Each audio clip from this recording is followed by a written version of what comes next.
Javi, querido. ¿Qué tal, Esteban? Gracias por recibirnos. Por favor, un Gracias placer. por recibirnos. Un placer. Arrancamos este nuevo ciclo en La Nación Más de 10 a 11. Y soy una suerte de padrino, entonces. Bueno, ponele. Gracias por recibirnos. Mucho para hablar. Pero antes que nada, te vi muy relajado en tu colegio, en el Cardenal Copelo. ¿Dónde te gustó más hablar? ¿Ahí o en la Asamblea Legislativa? A ver, son cosas distintas. Y uno tiene que saber tomar el lugar que corresponde en cada lugar. A mí me gustó mucho el tema de la Asamblea Legislativa. Entendía la naturaleza histórica del evento. Por eso fui con la banda presidencial. Sí. Porque la banda presidencial es opcional usarla. Salvo que estés en una fecha patria, entonces sí usas la banda presidencial.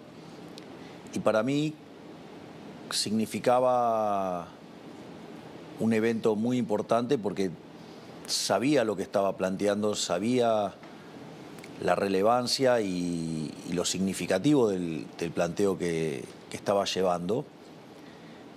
Y eso opera bajo esa lógica. En el caso de la charla en el colegio es otro formato. Son chicos jóvenes y por ejemplo, en la misma conferencia yo aclaré, yo puedo venir y ponerme a hablar de capital humano y crecimiento y el rol de la educación y los pibes se iban a quedar dormidos. Sí. Entonces preferí transmitir otro tipo de cosas. Traté de ponerlos en contextos de que, digamos, hace 37 años yo hubiera estado en el lugar donde estaban ellos, o 36 años, y que ellos de acá a 36, 37 años podían estar en el lugar donde me encuentro yo. Y una vez que lo contextualizás en esos términos, yo podría haber encarado la charla de distintas maneras. De hecho, lo dije, yo hice un raconto de eventos históricos que pasaron mientras que yo estuve en el colegio. Sí. Y señalé, si yo fuera un marxista o un lavador de cerebros típico de la educación argentina, hubiera utilizado eso para reescribirla a mi modo, cosa que decidí no hacerlo. Y lo que sí decidí es tratar de transmitirle algo que para mí era muy importante, que era la cuestión de los valores. Si vos me preguntás cuántas cosas yo me acuerdo literalmente del colegio, yo me acuerdo muy poquitas cosas, pero muy poquitas cosas.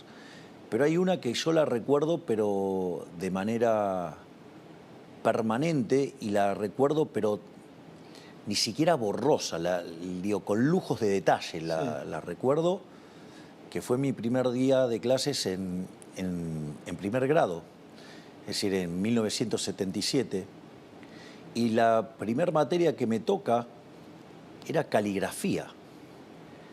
Y quien daba la materia era un hermano que venía de España, que se llamaba José Luis, y lo primero que hizo fue dibujar el escudo del colegio.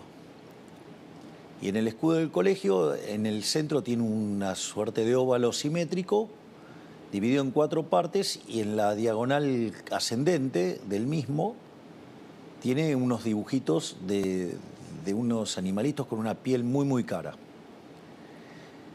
que justamente los salen a cazar en lluvia porque no les gusta meterse en el barro.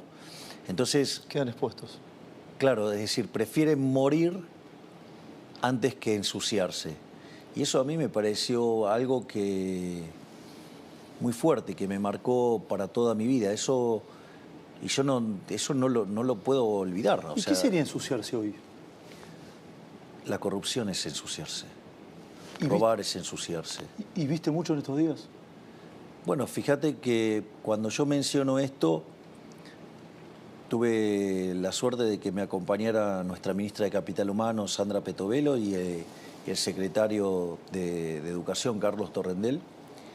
Y Sandra estaba profundamente emocionada, está todo el tiempo encontrando cosas irregulares y nosotros estamos muy activos en desactivar todo este tipo de situaciones verdaderamente lamentables. ¿Hay más corrupción de la que mucha gente imaginaba?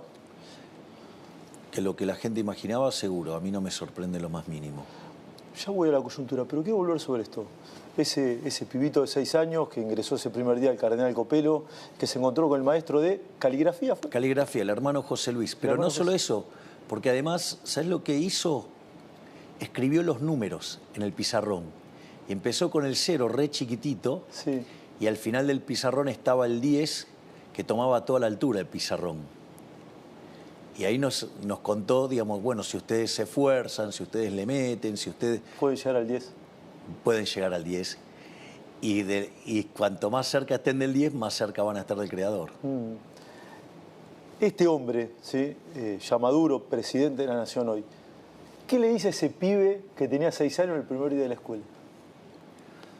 Mira, no, yo eso no... ¿Hiciste bien, pibe? No. Mira, si hay algo de lo que yo no me arrepiento es de lo que soy. Eso si vos lo planteas en un programa, en un modelo de optimización dinámica, se llaman condiciones de estado. Digo, es lo que soy hoy. Ahora, lo que soy hoy es el resultado de un conjunto de decisiones. Y como todas las decisiones acertadas o equivocadas, las hice, digamos, acorde a lo que yo creía que era lo mejor y lo hice convencido. Entonces no tengo nada que recriminarme, no tengo nada que cuestionarme. O sea, soy lo que soy en base a mis errores y a mis aciertos. Estás por cumplir 90 días como presidente de la Nación.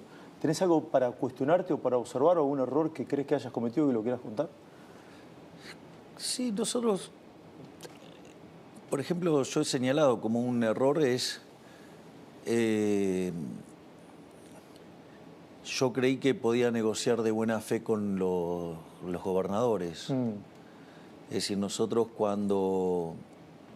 después de enviar el decreto de necesidad de urgencia, cuando nosotros empezamos a trabajar sobre la ley de bases y principios para la libertad de los argentinos, nosotros en ese conjunto de reformas estructurales agregamos un capítulo de coyuntura que tenía que ver con la cuestión fiscal, el capítulo 4. En ese capítulo nosotros ofrecíamos arreglar el problema que tenían las provincias como consecuencia de lo que se hizo durante el gobierno anterior. Y nosotros fuimos y le planteamos eso para que las provincias se reequilibraran. Es más, puse a disposición todo el equipo del Ministerio de Economía para que los ayuden con los temas de deuda. Y ellos, en lugar de tomarlo como algo de buena voluntad, creyeron que era un síntoma de debilidad. ¿Te creyeron débil? Sí. Entonces, a partir de ahí, ellos seguían diciendo que el déficit cero era una buena idea. ¿Te creyeron débil y entonces qué? ¿Pasaron a la ofensiva? Claro, entonces, por ejemplo, nosotros le estábamos dando un punto del PBI para que reequilibraran las finanzas públicas, y entonces se llevaron 2 puntos del PBI, estaban buscando llevarse 2 puntos del PBI. Es decir, entonces hablaban de ir al déficit cero, pero aumentando el gasto público. Y además empezaron a tocar partidas que tenían implicancias sobre el diseño de la política fiscal, que nos incrementaba el gasto público en 3 puntos del PBI, con lo cual nos causaban un verdadero desastre y nos estaban empujando digamos, directamente a la hiperinflación, dada la situación que habíamos recibido. Como consecuencia de ello, decidimos levantar el capítulo 4 y, tal como dijo Caputo, el ministro de Economía... Que ahora vuelve. Que en el momento él dice, bueno, levantamos el capítulo 4 y las provincias van a tener que ajustar. Ahí, obviamente, el círculo rojo, que sigue todavía en blanco y negro, como muy bien decís vos, o sea, siguen leyendo las cosas de manera incorrecta. Con los ojos del pasado. Con los ojos del pasado. Entonces, creyeron que eso era una derrota para nosotros. Y nosotros decíamos, esto es una derrota para las provincias. Y si vos te fijas la situación fiscal en la que se encuentran hoy las provincias, el problema lo tienen verdaderamente las provincias. Kicillof dijo ayer que vos le robaste 1 hora de clase a los chicos. Eso es mentira, porque el dinero es fungible y él en lugar de gastar, digo, en lugar de gastar, de poner tanta plata, por ejemplo, en C5N, podría usarla para pagar sueldos, en lugar de estar gastando en el aparato de propaganda que utilizan ellos para ensuciar al gobierno nacional, por ejemplo. ¿Te sentarías a hablar con Kicillof? Yo, digamos, como presidente de los argentinos estoy obligado a hablar con todos. No es una cuestión de si a mí me gusta o no me gusta, es un, digamos, yo estoy haciendo un trabajo, Esteban. Yo, digamos, cuando digo esto es un trabajo, es un trabajo. A mí los argentinos me eligieron básicamente para 2 cosas.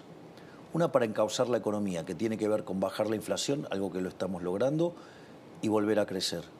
Y por otro lado, me pidieron que termine con el flagelo de la inseguridad, y también lo estamos haciendo. Si la lógica de gobernar y sacar adelante el país implica que yo me tenga que sentar con todos los gobernadores, yo me voy a sentar porque tiene que ver con hacer mi trabajo. Esto no es un problema de mis preferencias o de qué me gustaría hacer, digamos, si me gusta reunirme o no. Es decir, yo de hecho no soy una persona que le guste mucho el tema de estar reunido y esas cosas. No te gustan mucho los eventos sociales, digamos. Exactamente, a mí no me gustan los eventos sociales. No te gustan los eventos sociales. Y sin embargo, si lo tengo que hacer por el trabajo, lo hago. Hablaste de la economía. El dólar perforó la barrera de los 1.000 pesos. Es el número más bajo de que sos presidente. Hay algunos cálculos que hablan de la inflación entre 14 y 17. ¿Sí? ¿Cómo está la situación? Te pregunto, y a sabiendas de que hay mucha gente que la está pasando mal. Mal y muy mal. Bueno, esa pregunta tiene 3 partes. Vamos por la primera, que es el tema de la inflación. Recordá que cuando nosotros estábamos por asumir la inflación en la primera semana de diciembre, los precios viajaban al 1 y pico diario, o sea, algo que daba 3.700 anual. Cuando tomabas las 2 primeras semanas de diciembre, el anualizado daba 7.500. Cuando vos tomás lo que dio mayoristas, que fue 54%, lo anualizás, te da 17.000. Nosotros, en función de eso y dado los desequilibrios que tenía Argentina, que eran 17 puntos del PBI, 15 por la cuestión fiscal, 5 adentro del Tesoro y 10 adentro del Banco Central, nosotros necesitábamos frenar la hiperinflación como fuera.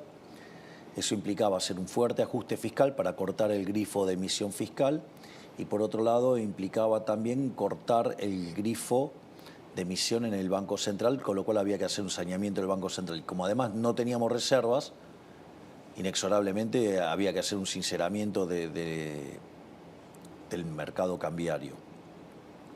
En ese contexto, nosotros aplicamos un apretón monetario muy fuerte. Eso permitió que no se convalidaran precios. De hecho, la inflación cuando iban 3 semanas de diciembre ya estaba en 30. Por eso en una entrevista que me hacen a mí, yo dije si fuera 30 la inflación del mes era un gol porque... Lo llevo a Caputo Nanda, dijiste algo así, ¿no? Claro, porque significaba que se había frenado la inflación en esa cuarta semana y dio 25, o sea que hubo cierta retracción de los precios. Después en el mes de enero, que es un mes muy complicado por el tema de la estacionalidad, más el tema del arrastre estadístico, digamos, pasamos a 20. Por lo tanto, y si ahora, digamos, la inflación está en torno al 15, si vos le restás el efecto de las prepagas, el efecto de las tarifas y el arrastre estadístico, estamos muy cerca de un dígito. Entonces, está funcionando. De hecho, cuando vos tomás las medidas del IPC en términos de online, están todas abajo del 10%. Lo que pasa es que no capturan los efectos de las tarifas.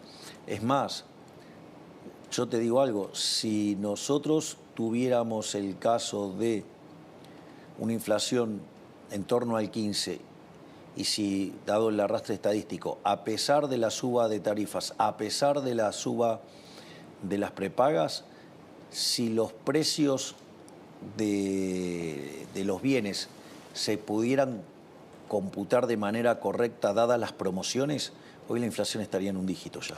Hoy la inflación estaría en un dígito. Lo que pasa que, ¿qué es lo que hacen las empresas? Las empresas pricearon muy fuerte. Subieron los precios por las dudas, digamos. Claro, bueno, está bien, es parte de la vida. Cuando te equivocás, después corregís. Sí. Pero ¿cómo corrigen las empresas? Te hacen el 3x2, el 2x1. En vez de bajar el precio. Exactamente. Entonces te queda marcado el precio, cuando en realidad el precio verdadero está bajando. Por eso, si vos llegás a corregir por ese efecto, hoy la inflación estaría en un dígito. ¿Los meses más difíciles van a ser este y el próximo? Sí, este mes va a ser difícil, pero nosotros también es cierto que tomamos muchas medidas para aliviar. Y eso hasta fue destacado y ponderado por el Fondo Monetario Internacional. Nosotros estamos duplicando la asignación universal por hijo, estamos duplicando la tarjeta alimentar, estamos duplicando lo que es la asistencia a las mujeres embarazadas. Hemos cuadruplicado la ayuda a los chicos que inician el colegio, que es una partida que le llega a 7.300.000 chicos. Estamos poniendo en marcha un plan para que aquellos que no puedan pagar las cuotas del colegio se les dé un financiamiento para que puedan hacerlo. Entonces nosotros estamos haciendo un gran trabajo en eso. Es más, a mí me resulta bastante trágico, por decirlo de alguna manera, el tipo de reflexiones que hace el gobierno anterior sobre el tema de los jubilados. Sí. Porque cuando se fueron ellos del gobierno, la jubilación mínima era de $80. Y hoy la jubilación mínima con el bono es de $200. Entonces, verdaderamente... ¿Falta honestidad, decís, de lo que dice el gobierno anterior? Bueno, es la característica del gobierno anterior. Son mentirosos seriales, ¿no? Sí. ¿Y deshonestos? Deshonestos intelectualmente, seguro. ¿Hablaste con Alberto Fernández? Sí, me llamó por el tema de lo del champán. Sí. Y él me contó que él es abstemio. Y como estábamos con ese tema, en ese momento también había muchos periodistas pidiéndome las facturas, pero todos me decían que Alberto era abstemio. Entonces, a mí me pareció que era digamos, ahí me comí una fake news. Yo lo pude validar con varios periodistas que él efectivamente es abstemio. ¿Y le pediste disculpas? Sí, claro, le pedí disculpas y publiqué en Twitter un tuit dejando constancia de eso. Sí. Digo, a mí me parece que es de buena gente hacer eso, porque si yo me quejo de periodistas que mienten de manera abierta y descarada sobre cosas mías, y si yo me quejo públicamente, y algo que me parece verdaderamente aberrante es que algunos periodistas mienten y refuerzan la mentira, ¿no? ¿Cuál es la mentira que más te jode que te dicen de vos? Mira, ya a esta altura del partido casi, digamos, como que te acostumbras ya, porque verdaderamente la cantidad de locuras que dicen es verdaderamente descomunal. En la charla que tuviste con Alberto, ¿hablaste del tema de los seguros, de todo este escándalo de corrupción? No. ¿Qué mirada tenés al respecto? ¿Lo denunciaste o lo mencionaste en la asamblea? No, ahí, digamos, eso está impulsado desde Capital Humano y está haciéndose todos los trabajos para terminar con todo lo que sea actos de corrupción. De hecho, una de las cosas maravillosas que armó la ministra Petovelo en el Ministerio de Capital Humano es, ella tiene como una suerte de brigada anticorrupción y van y se instalan en alguna dependencia y revisan todo y nada, y como verás, cada vez que encontramos cosas salen todas a la luz y los llevamos a la justicia. Nosotros con el tema de la corrupción vamos a ser implacables. Sí. Con el tema de los seguros van a cortar toda la intermediación. Sí, se va a ir a un esquema de autoseguro, tengo entendido. Sí. Javier, ¿cómo está el tema del aumento de las dietas de los diputados y senadores que se generó una gran polémica? ¿Cuál es tu mirada al respecto? ¿Qué crees que va a pasar? Al final no terminé de contestarle al tipo Juan. Bueno, perdón, pero te contesto esto. Mira, te cuento cómo funciona. Básicamente, tiempo atrás, básicamente los legisladores se votaban ellos mismos la dieta. En ese contexto, frente a la resistencia que generaba, con mucho criterio de la gente, entonces básicamente lo que se hizo es ir a un esquema donde las dietas quedaban atadas a las paritarias de los trabajadores del Congreso. En ese contexto, tanto Martín como Victoria tenían que firmar los aumentos, que también eran los aumentos de la gente, que era el resultado de la paritaria de la gente del Congreso, y en función de eso se firmó eso. Obviamente que dado la situación del país, o sea, yo le dije a Martín que saque esa cláusula y que básicamente avance en algo que quede desligado y que los políticos voten a ver qué quieren hacer con las dietas, Sí. y que queden expuestos frente a la sociedad. O sea, que no se aumenten el sueldo ahora. Bueno, nosotros no lo hicimos. Los jerárquicos de acá no lo hicimos. Sí. Y vos donabas tu dieta, además. No la doy. Bueno, la sorteabas. Tu dieta la Yo, sorteabas. en la época que era diputado, la sorteaba Claro. directamente. Y ahora tu sueldo lo percibís, por supuesto. Porque ahora no puedo tener Claro. ningún ingreso alternativo, entonces tengo que pagar los costos Sí. de mi casa original. Por y todas supuesto. esas cosas. Entonces, ¿te parece mal que los diputados se suban el sueldo? Yo no estoy de acuerdo con eso. Y entiendo que puedan tener necesidades, pero hay 60% de argentinos pobres. Claro. Y más de 10% de argentinos indigentes.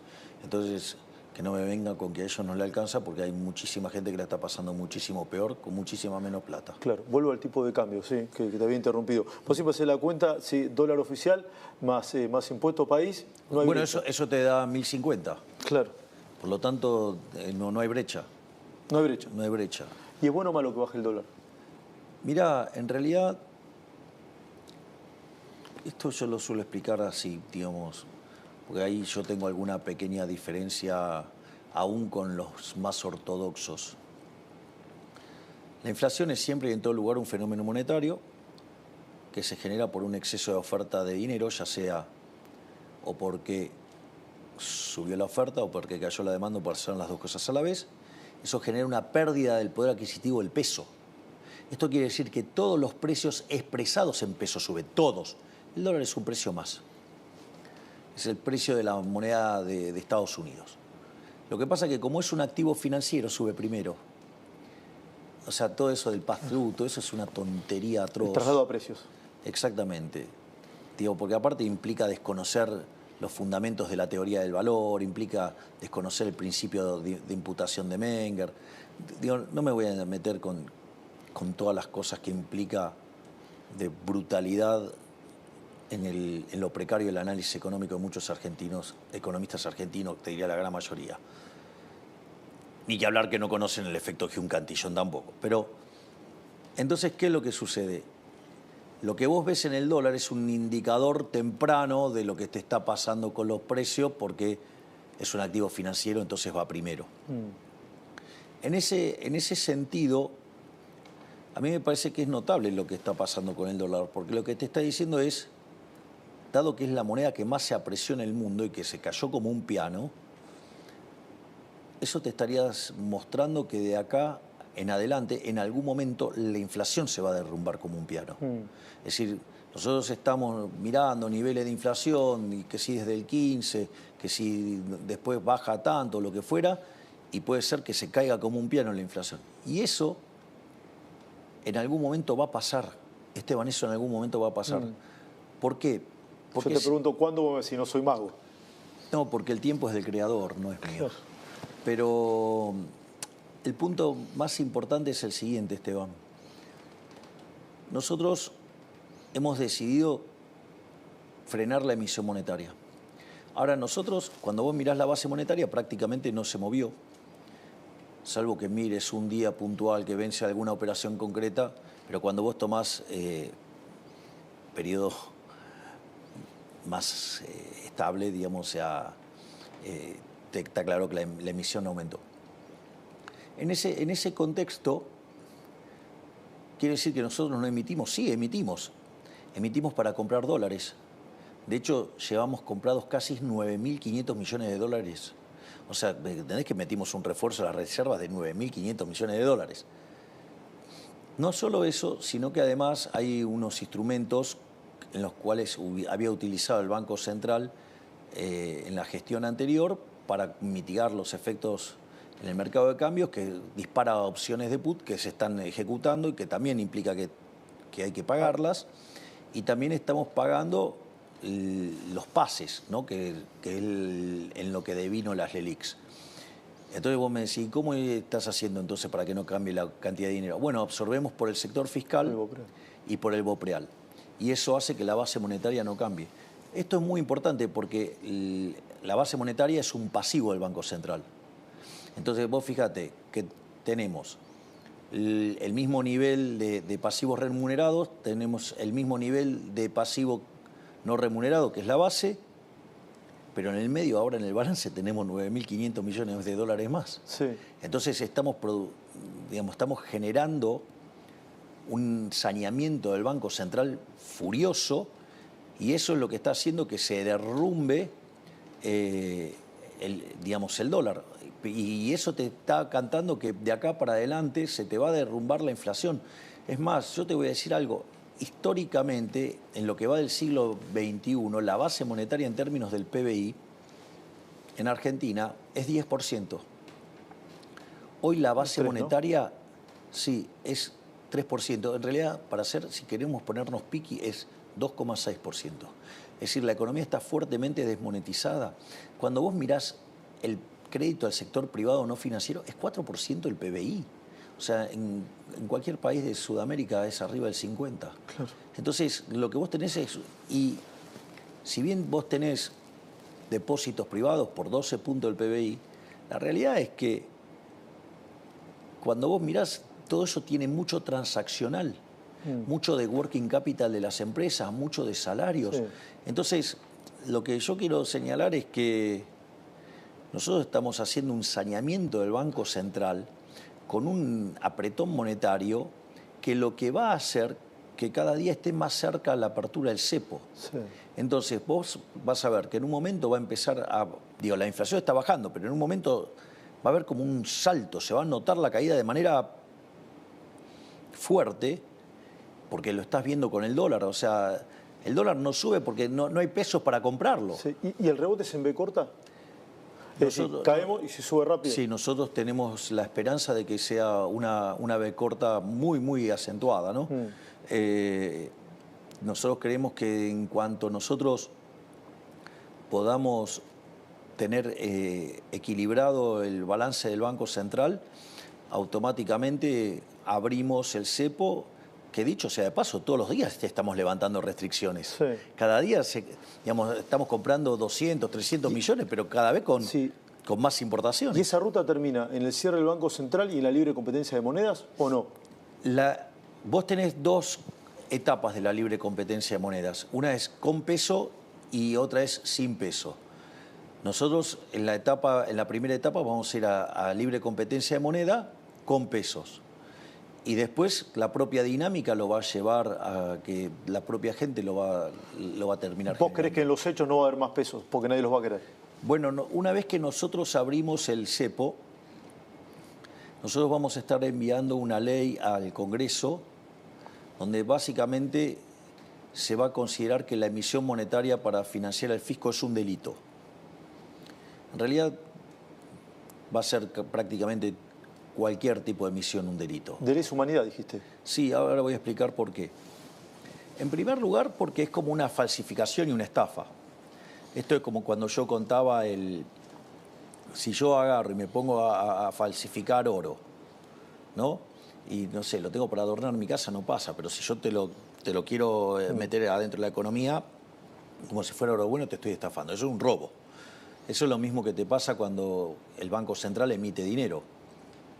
Está estafando ¿a quiénes? A los que ya tienen pesos. Y eso se manifiesta después como el impuesto inflacionario. Porque como hay más, los que lo tienen pierden valor. Exactamente. Entonces, y es una transferencia hacia el que lo emitió. Entonces, por lo tanto, es un robo. Vos sabés que el último año, entre emisión directa e indirecta, el kirchnerismo emitió 13 puntos del PBI. Una locura. Una locura. ¿Y es de delincuentes hacer eso? Sí, porque es un robo. ¿Entonces Massa fue un delincuente? El gobierno anterior fue un gobierno de delincuentes. Lo que pasa es que es un tipo de delito que no está penado. Claro. O sea, entonces no... No es un tipo penal, claramente. Claro, no está, bueno, nosotros que consideramos que tiene que ser un delito penal.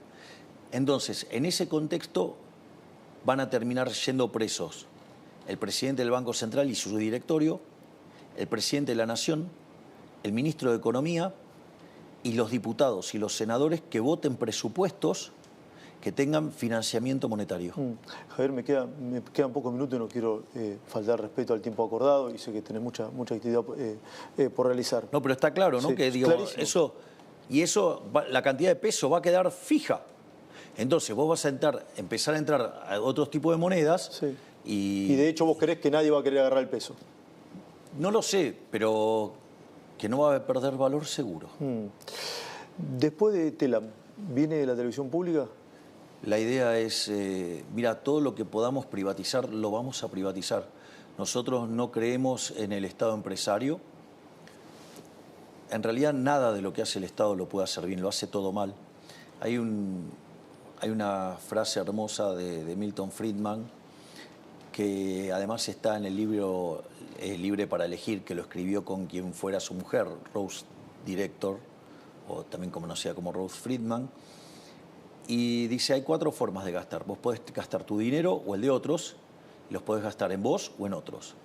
Entonces, cuando vos gastás tu dinero en vos mismo, vos sabés lo que te costó ganarlo, vos sabés lo que querés, y es la forma en la cual vos maximizás tu bienestar. Ahora, vos podrías gastar tu dinero en otras personas. ¿Qué es lo que haces cuando haces un regalo? Tratás de quedar bien con lo menos posible, o sea, minimizás el costo. Ahora, cuando vos gastás el dinero de otros en vos mismo, derrochás, y eso es un clásico. Entonces, ¿cuál es la peor manera de todas de gastar? Gastar el dinero de otros en otros. ¿Qué es lo que hace el Estado? Por lo tanto, por definición, el Estado funciona mal siempre. Siempre lo va a hacer mal. No hay forma de que lo haga bien. Todo lo que se pueda privatizar lo vas a privatizar. Todo lo que pueda privatizar lo voy a privatizar. Todo lo que pueda pasarse al sector privado se lo voy a pasar al sector privado. AISA y Banco Nación también, por ejemplo. No debería quedar nada en manos del Estado. Porque fíjate, digamos, viene y te... ¿Viste? ¿Querés detectar a un chorro? A ver. ¿Querés detectar a un chorro, a un político chorro? Sí. Es el que viene y te dice, no, hay que tener un Estado eficiente. Después de lo que te acabo de contar, no existe el Estado eficiente. No existe el Estado eficiente porque, además, el último que podría decir algo así es un político argentino, porque en principio no existe. Y si por error existiera en Argentina, no existió. ¿Me comprendés? Porque el caso de Argentina es todo funciona mal. Es decir, si yo te digo, voy a hacer una agencia como Telam, ¿cómo va a terminar? Y siendo un brazo, digamos, un aparato político, un aparato de propaganda. Bueno, ¿y cómo funciona? Y de esa manera. Entonces, y además pierde un montón de plata. Y entonces, ¿de qué estamos hablando? Sí. Macri. ¿Va a haber una fusión con el PRO? ¿No va a haber una fusión? ¿Están hablando? Nosotros tenemos una excelente relación. O sea, la verdad que con el presidente Macri yo tengo una relación excelente. Tengo una excelente relación con muchas personas de su espacio, llámese la doctora Bullrich o el doctor Petri, que son parte de nuestro gabinete, digamos. La doctora Bullrich está haciendo un trabajo fenomenal en la cartera de seguridad y la verdad que el ministro Petri es impecable, impecable. Además, es alguien muy motivado y trabaja muchísimo, porque está con los temas de defensa, ¿no? Pero salió esto de hacer la ley del Banco Central y ella escribió un proyecto. Sí. Ese proyecto ya lo estuvo semblanteando con Ricardo Rojas, que escribió el libro La inflación como delito, un ex juez, un libertario brillante. Bausili también estuvo en contacto con Ricardo Rojas. Ahora, digamos, tanto Luis como Santiago están interactuando en el desarrollo de este proyecto. Es decir, la verdad es que cuando también, no sé, me pongo a mirar los diputados, por ejemplo, digo, yo con Ritondo tengo una relación fenomenal. De hecho, el trabajo que hizo durante la ley Bases fue impecable. El trabajo que hicieron los diputados del PRO fue impecable. Sí. ¿Crees que van a terminar todos juntos entonces, a ver? Mirá, la verdad es que los hechos se juntaron solos, sin que hiciéramos nada.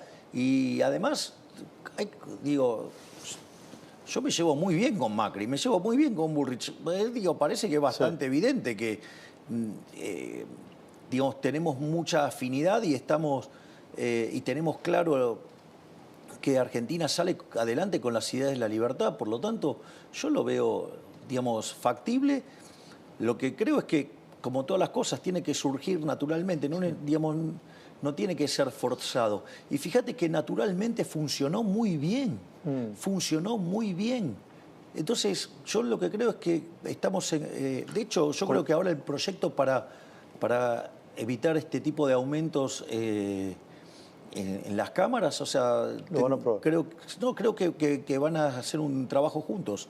Al menos eso es lo que hablé con Martín Menem y con un diputado del PRO. ¿El PRO con o sin Larreta? Me parece que Larreta, primero que no comulga con estas ideas. Él es un socialdemócrata con una vocación intervencionista profunda, profunda, o sea. Y por otro lado, él cree en cosas que son parte del fracaso de la Argentina. Digamos, ese tipo del consenso del que habla digamos, nos remonta, digamos, a las páginas más oscuras de la historia argentina. Y no solo eso, parece que no entiende y que no tomó nota que él perdió por paliza. Digamos, tenía todos los recursos y perdió en la interna con Bullrich. Y como dice Bullrich, después fuimos a una elección. Había una opción del cambio y había una opción radicalizada del cambio. Sí. En el contexto, en el verdadero sentido de la palabra radicalizado. Y ganó, digamos, la versión de La Libertad Avanza. Y además, me gustaría que también él se manifieste, porque él tenía de candidato a vicepresidente a Morales. Sí. Y me gustaría, digamos, que también, a ver, que, digamos, ya que es tan quejoso por alguna que otra cosa que yo le dije en algún momento, pues parece el hombre de cristal. Vos le decías algo y se ponía a llorar por los riscones. Entonces, me gustaría a ver qué opinión tiene, porque todavía no dijo nada, sobre esos dos chicos que estuvieron presos 50 días porque le dijeron cornudo a Morales, ¿no? Entonces, digamos, o que después, digamos, también metió presa a una mujer porque comentó esto sobre el WhatsApp. O sea, y ahí el republicanismo de los radicales, o sea, digo, Lustó, que viene a dar clases de qué hay que hacer, qué no hay que hacer. Digo, al margen de que cuando hable de economía no nos olvidemos que hizo un desastre en el Banco Provincia, que el que lo heredó fue Franco. Guillermo Franco te puede contar del desastre que dejó en el Banco Provincia, o también, digamos, el desastre que fue como ministro de Economía, con la 125, dejar el país al borde de un estallido social.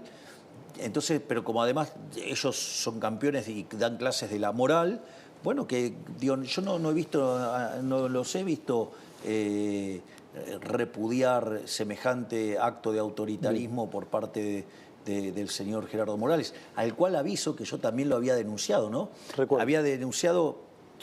Vos sabés que yo tenía un programa de radio que se llamaba Converti y Venegas Lynch, los martes. No, lo hacía yo solo, que era Demoliendo Mitos. Demoliendo Mitos. Y básicamente me dedicaba a mostrar la cantidad de pavadas que se dicen en Argentina, al menos en términos de economía. Y una de las cosas, un día nombré todos los familiares que tenían en el Estado Morales. Sí. Y poco tiempo después a mí me toca ir a dar una conferencia a Jujuy. Y entonces yo ya estaba ganando popularidad y la íbamos a hacer en el Teatro Mitre, que tiene lugar para, creo, 1.100 personas, algo así. Y nada, y obviamente que a las 3 horas se habían anotado 3.000 personas. Entonces, y cuando el señor Morales se enteró, nos hizo censurar y nos sacó el teatro. Fuimos a la universidad, creíamos que ahí que iba a haber independencia, en un auditorio más chico. Y tampoco sucedió. nos dijeron que sí y a las pocas horas nos dieron de baja Sí. y tuvimos que terminar yendo en un hotel, uno arriba del otro. Y entonces ese señor además a mí me acusó de cosas muy horribles, ¿no? Digamos, entre otras cosas, me acusó de nazi. Javier, me van a matar y te quiero hacer unas 3 preguntas muy breves. ¿Hay una casta en el fútbol? ¿En el fútbol argentino? Mira, yo creo que sí, y la verdad es que